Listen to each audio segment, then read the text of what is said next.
Like Isaiah's, at home in the middle of September, asking their parents questions the adults can barely answer. It is heart-wrenching to say, honey, we can't go to school today, but let's color, Let's find something else to do, And it's hard on the working parent who have to find babysitters. But they're keeping the faith with morning rosaries. I just think that we have to put ourselves aside and our, for lack of a better word, our own agendas, put those things aside and think of what harm we are doing to the children and the future of our society. It is really sad that this is the state of our country, that we're fighting against children. Originally situated in Sinclair, Arbor, a bilingual kindergarten, was established by EdFam, a non-profit corporate. Rosewood and Tremont are the primary and secondary schools. The move to Maraval left residents concerned about the possible increase in traffic. The alleged breach of the Municipal Corporations Act, that is, the building as a school, is now before the court. We believe that the worst isn't going to happen because we don't have anywhere to send our kids. But it may be worse than they think. According to this document from the Ministry of Education, there's been no application or approval for the conduct of education from the ministry. I trust in our country. I know that the agencies are going to come forward because they preach that education is important. But while the resolution may be a complex one, the bottom line is simple. Our kids don't have a school, and it's heartbreaking. There's some reporting from Disha Rambajan giving us some context to our final interview segment this morning. Well, we've been talking about the situation involving the Arbor and Rosewood schools, and we're joined now by a board member of the school, Kirk D'Souza. He's the gentleman furthest from me, and we also have with us two parents involved with the school who have children at the school, Marsha Riley and Justin John Kerr. A very good morning to you all. Good to have you on the program. Mr. D'Souza, if I could get a sense of exactly where this matter stands, because the way that matter was presented, obviously very emotional, and it's seen as an attack on the children. The authorities will say this has nothing to do with the children. This has to do with the law of the land and what is required as far as planning and other permissions. What is the status of that? Well, the situation remains now that we have gotten many certifications in terms of the safety and so on, the fire, the OSHA. We have gotten as many of the approvals as we possibly can at this moment. The one outstanding one, the main one and most important, is town and country planning. It is still pending up until recent communications with us at the board. We understand that our undertaking will be in the very near future. We're just hoping that it's sooner rather than later.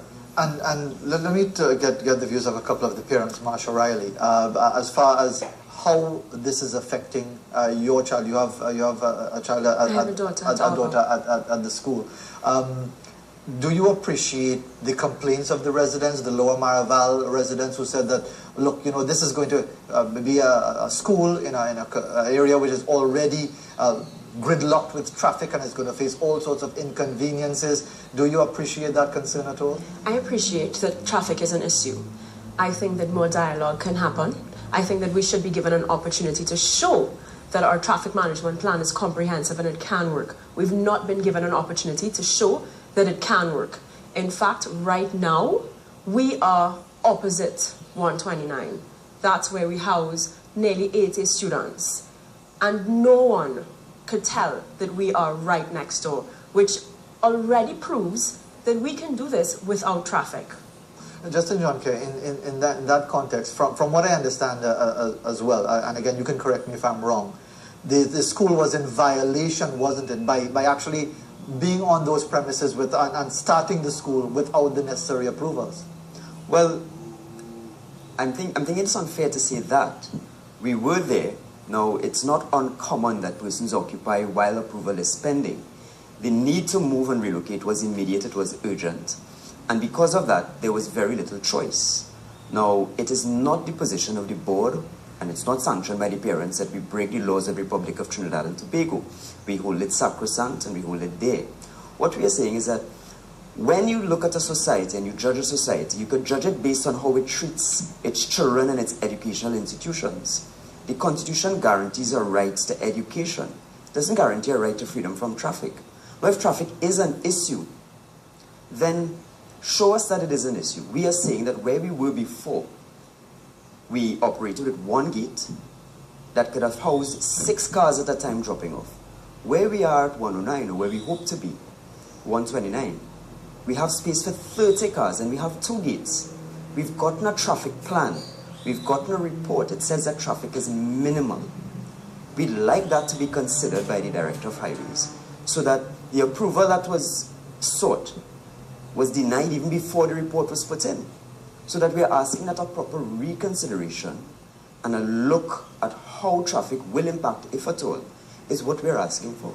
Mr. D'Souza, is there something more than just the statutory requirements at play here? Because if it is said that many organizations occupy buildings with pending approvals and similar things have happened with other private institutions and so on, do you get a sense, is this the view of your board, that there's something beyond the statutory requirements that is preventing the school from opening? As a board, we were very surprised at this situation that we found ourselves in. It became almost a perfect storm. We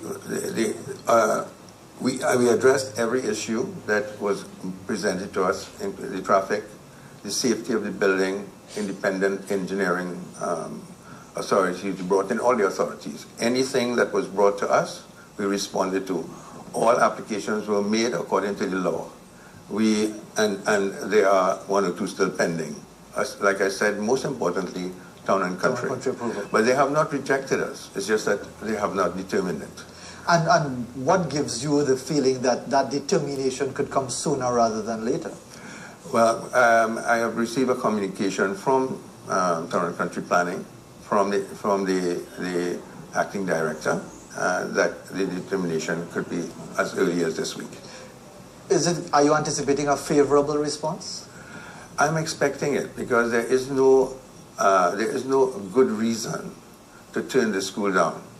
We have qualified, and we have overqualified in many ways in terms of a state-of-the-art building, a school, the location. We have done very highly technical drone, let's say, recordings of the traffic they had in the area and the high traffic points. And we have determined that we have an excellent traffic plan. The building is safe. And also, there was an issue of change of use. This location was the Cipriani Labor College in 1966. It remains, the use of this property remains institutional. There is a misconception that this is a housing property.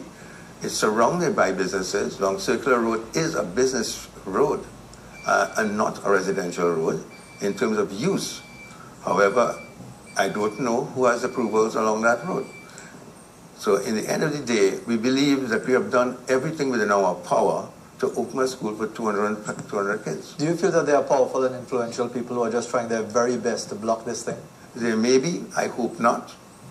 However, we still do expect that reason and justice will prevail. We have that confidence. I shared with Justin in our country, and so we expect that we will get approval. And I know it might sound offensive to you, but how do you respond to those who will say that this is just a bunch of hoity-toity, privileged people who just want to have their way, and to hell with what other people have to say?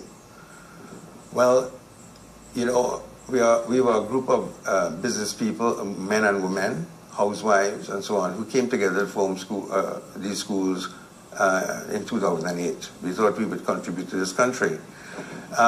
We never felt ourselves to be hoity-toity. We have opened our schools in a competitive arena in terms of the price, the cost of sending your child to school. The demographics of our school is broad. We have 11% of our population come from Chaguanas. We have 12% of our population from Eastern Main Road. We are open to all. What we want to do is really contribute to this country in terms of future leaders. And that's it. And Mr. Wright, do you feel that in any way, based on the publicity this thing has gotten, that the school itself is being stigmatized and being presented in a particular way? Actually, I'm quite happy for the publicity. We have had applications come in, even though this has been going on, if you look at the parents throughout this ordeal, we have been supportive of Arbor because we believe in what Arbor stands for. I do not come from great financial means.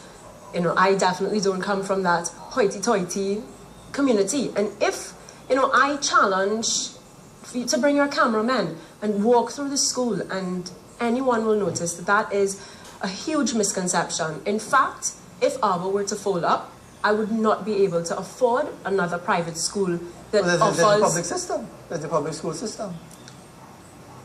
How do I answer that without bashing the public school system? At 2.5 years old, my child is completely immersed into a Spanish-speaking community.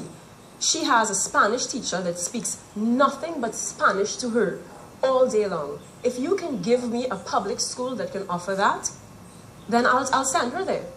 I came from a public school. So, it's not that I'm bashing it, but we don't have that in the public school system. We don't. And Justin Juncker, in the few seconds that we have left, how has this time away from school affected your child? Well, the board has done everything. They've moved mountains on both sides. Apart from doing what they can to secure the approvals, they've also done what they can to house the children, because at the center of this is the children's right to be educated. Now, my daughter, Emily, goes to this school. The board has made sure that every single day that they could, they accommodated her, be it in a director's home or be it through the largesse of the Church of the Assumption. She is being educated. We have insulated our children from this. The impact on them is minimal to the extent that all they know is that there's a school across the road from where they are, and they're asking, when can we go to our real school? And finally, Mr. D'Souza, school is going to be opening in a few weeks' time. The second term of the academic year gets underway shortly. How hopeful are you that the school will be open in time for that?